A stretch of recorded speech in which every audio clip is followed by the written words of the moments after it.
Crystal, I couldn't agree more, right? I couldn't agree more. I think that the Biden administration has done so much for young people, whether it's on climate change or historic investments in infrastructure or even education investments. There's a lot there that young people should be excited about. I mean, the largest investment in fighting climate change ever is something that we can all be really happy about, really excited about. I think once we get that message out more, once we start saying, hey, look at all these amazing things that the Biden administration has done for young people, especially as we get close to the election, more money is involved in politics. The opinions, at least on favorability, will start to shift. I think that when you're looking at this president, look at the policy, look at the productivity of this administration, as opposed to, oh, let's just talk about his age, which, as I said, a fair concern. But in my view, what we get done is more important than the age of the candidate. When we look at polls at this time in different elections, they were never right? Like Rudy Giuliani was leading at this point.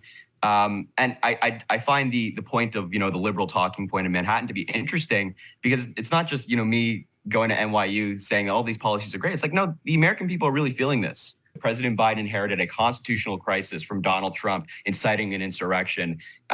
People are not vaccinated. Unemployment's still high. Nobody's making any money. Then President Biden comes in, buys a lot of vaccines, gets the job market back open by making crucial investments. I mean, if you would like to go tell all those people that what they experienced was fake, then by all means. But I think we're gonna listen to the American people, especially. I mean, we can go into the women and their reproductive freedoms who are being stripped. I mean, how about that 13-year-old girl in Mississippi recently who's now a mother?